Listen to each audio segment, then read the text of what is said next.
Kat, or CJ, who will be evicted from the Big Brother Cheesecake 4 house, finishing in 6th place? Find out now on Big Brother Cheesecake 4 Office Wars.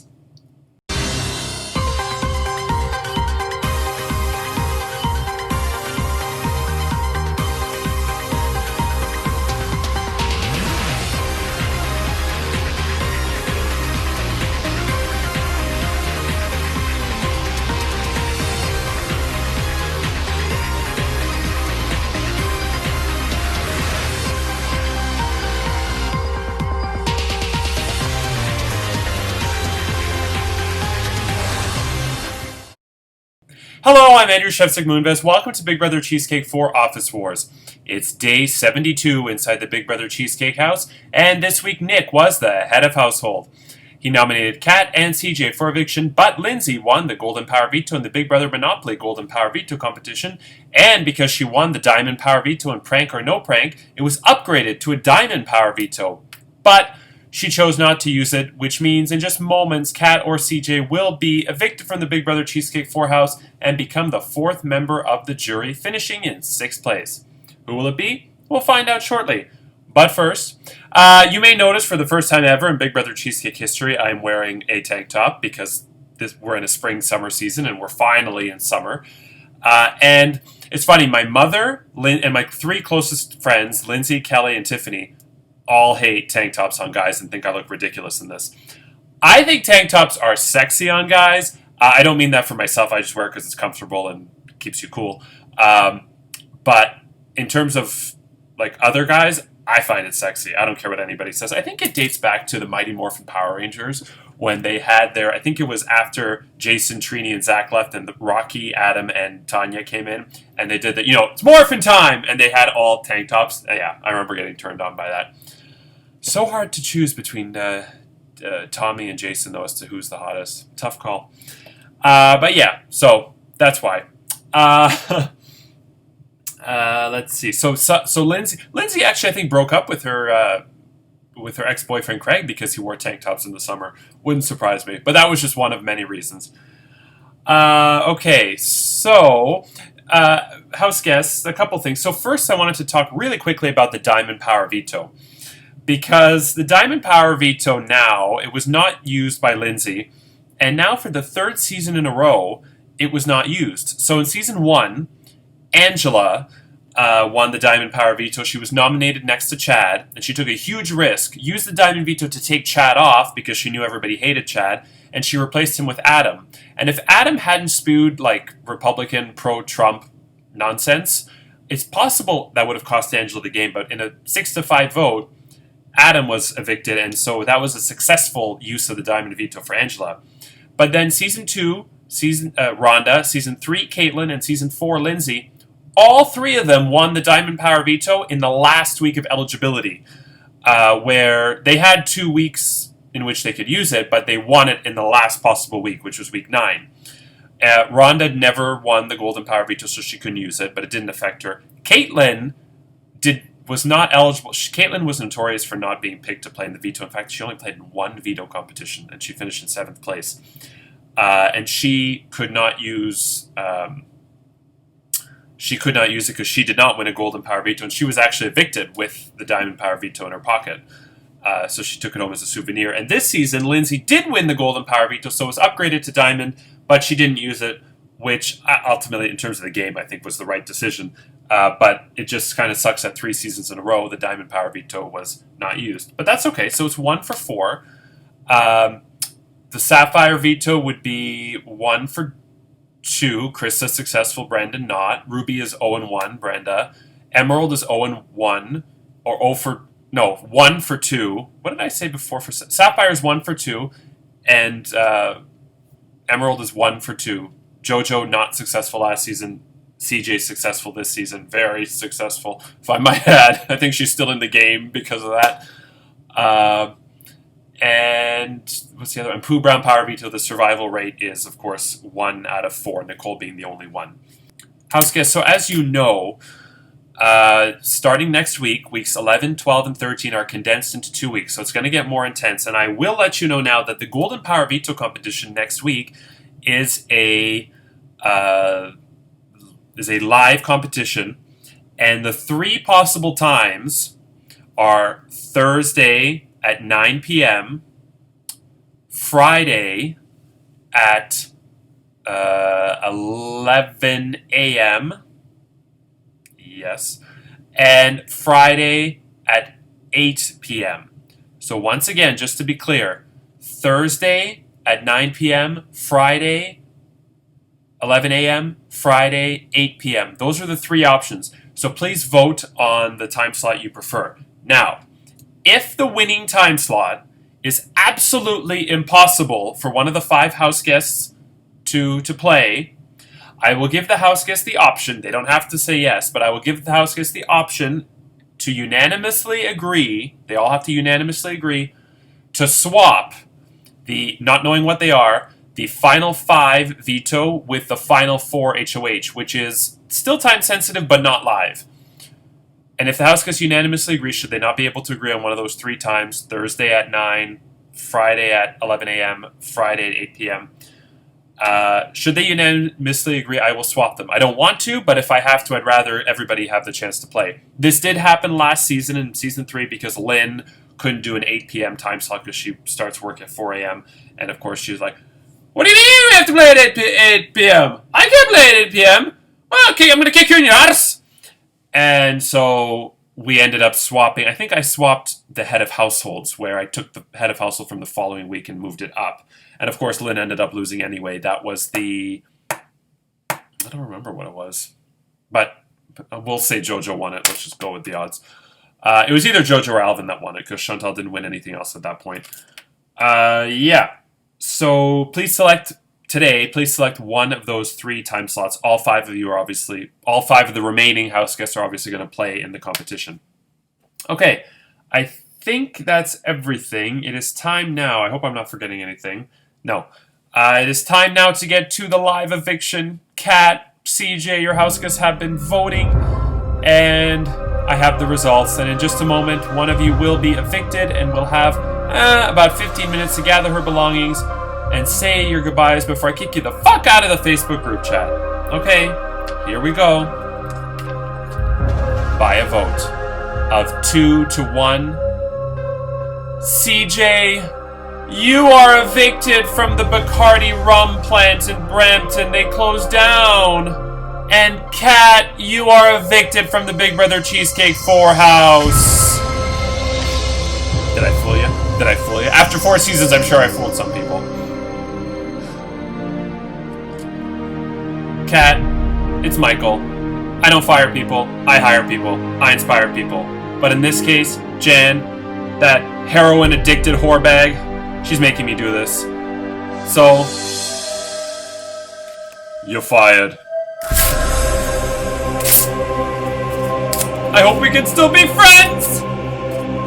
Kat, you got about 15 minutes to say your goodbyes before I kick you the fuck out of the Facebook group chat. Thanks for playing. Better luck next time. Kat, thank you so much for playing. I think, but I mean, the game is not over for you. You're still going to the jury house where you, Rai, Brenda, Curtis, and the final 3 evicted house guests will decide on the winner of Big Brother Cheesecake 4 Office Wars. But I do think you played a fantastic game. You had a great social game, and unfortunately, you and I will argue about this for till the end of time, but I really do believe the week that you gave CJ the Topaz veto is when everything started to then go downhill for you.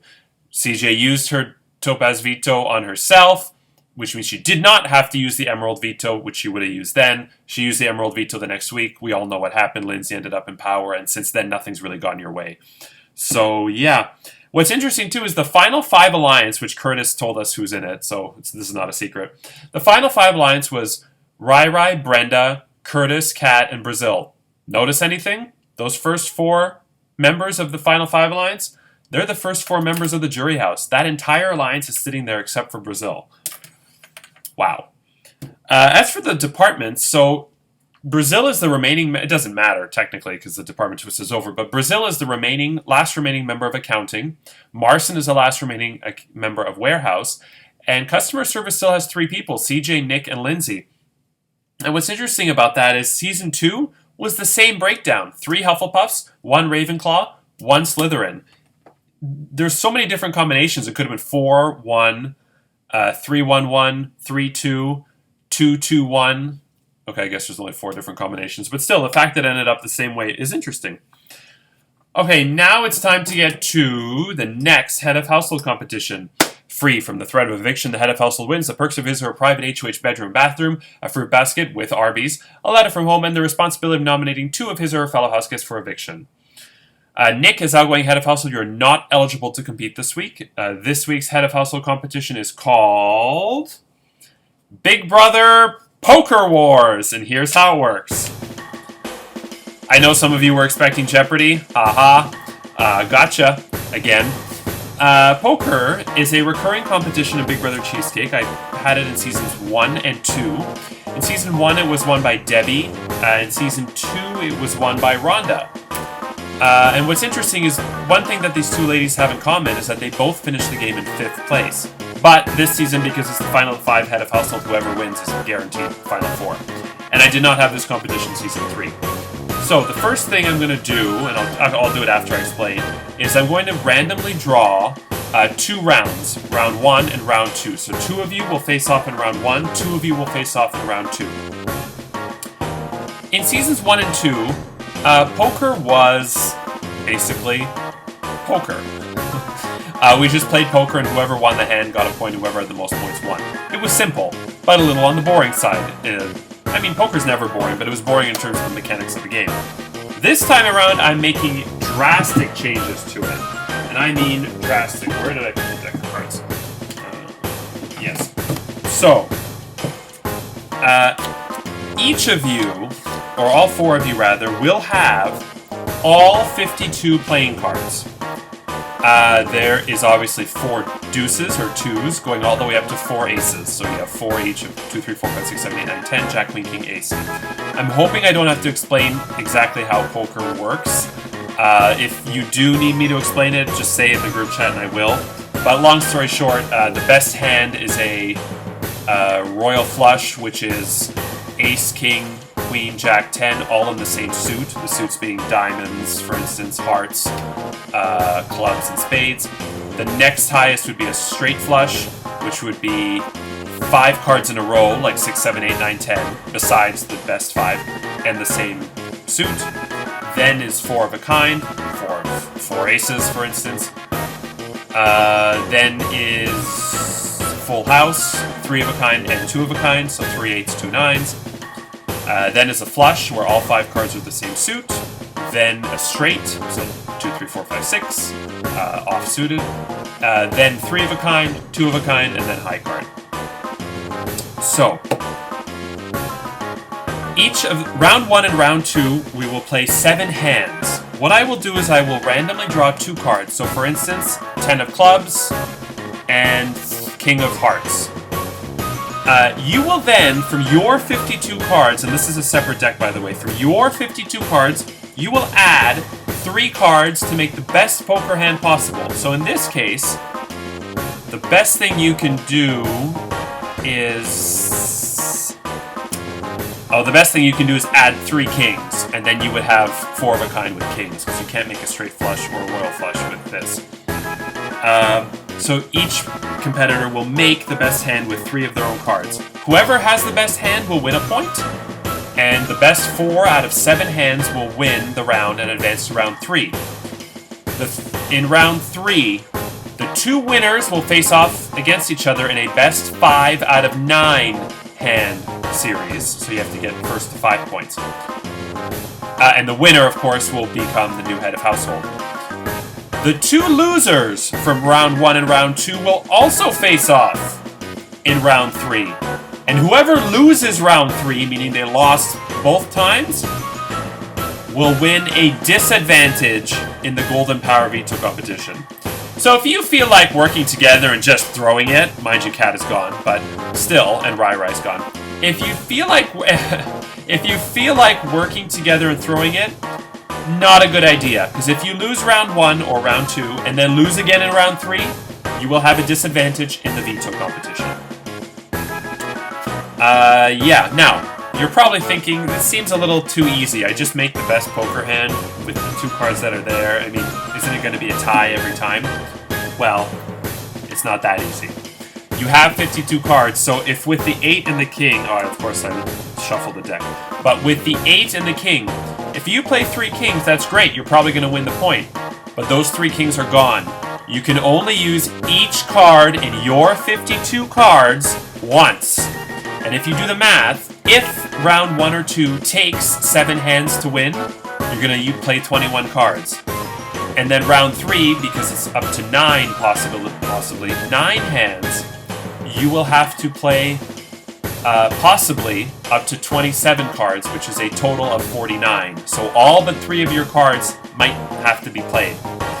And if you advance to round, well, everybody will advance to round 3 as a winner or a loser. You don't get any cards replenished. So if you use 3 kings in round 1, you cannot use 3 kings in round 3. So you get 52 cards for the entire competition. So it does help to pay attention. And in order to keep everybody on their toes, we're gonna do rounds 1 and round 2 in tandem. So if you've ever watched bowling, my dad claims he was a professional bowler, but he managed a bowling alley, and he probably won enough in bowling tournaments to put me through maybe 1 year of university, but that's the extent of his bowling career. What was I going to say about that now? Oh, in bowling, if you ever watch competitive bowling, one person throws a frame, or 2 balls, and then the next person will throw 2 frames, and then it'll go back to 2 frames and 2 frames, so it'll kind of snake its way through. Actually, Chantal does a similar thing for her draft. So round 1, hand 1 will be first. Then round 2, hands 1 and 2. Then we'll go back to round 1, hands 2 and 3. And then to round 2, hands 3 and 4. So we'll snake our way through. And we'll do the same thing for round 3 and 4, I guess. Round 3 would be the 2 losers. Round 4 would be the 2 winners. And yeah, whoever wins their first round and their second round will become the new head of household. Quickly, very important, the 2 cards that are the community cards, that's kind of what it's called. Well, mind you, there's more than 2 usually. But anyway, the 2 cards that I use in each hand, so for instance, 4 of hearts, 5 of spades, these 2 cards are not discarded like they were in Exploding Beats or in other competitions that I've done. The reason for that is I don't want any house guests to potentially count cards. There's already enough strategy in knowing what everybody else's cards are. And I think if you know going into the final hands which cards I have used and which I haven't used, it wouldn't be fair. So at the end of every hand, I'm shuffling the deck. So any 2 cards can come out from the deck. It could be 2 kings over and over again. So just keep that in mind. I think that's everything. Now let's quickly get to the... I don't even know what this is. The Poker Wars Lottery. Okay, so I could have spun the wheel, but knowing me, with only 4 house guests, I would have landed on the same person over and over again, let's face it. So, and I haven't used the pieces of paper much since we haven't had a Veto lottery in a while. So, anyway, here we go. Round 1 is...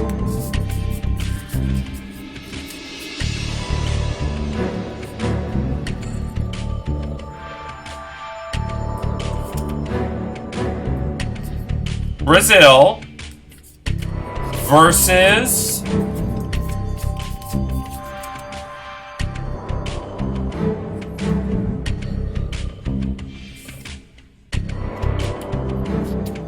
CJ. So round 1 will be Brazil versus CJ, which means round 2 will be Marcin versus Lindsay. Okay, so round 1 is Brazil versus CJ. And just for fun, since you guys are going first, I'll tell you what the 2 cards are in hand 1. Shuffle the deck. Okay, so Brazil CJ, your 2 cards for round 1, hand 1, are...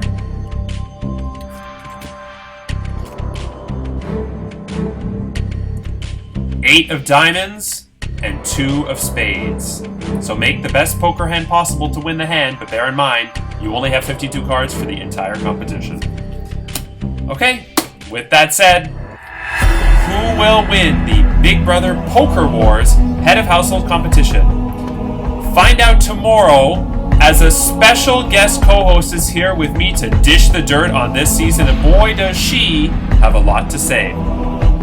Friday, who will the head of household nominate for eviction, and we'll find out the rules of the Golden Power Veto competition. Saturday is the Golden Power Veto results and Golden Power Veto ceremony, and Sunday is the next live eviction and head of household competition, where another house guest will be evicted from the Big Brother Cheesecake 4 house.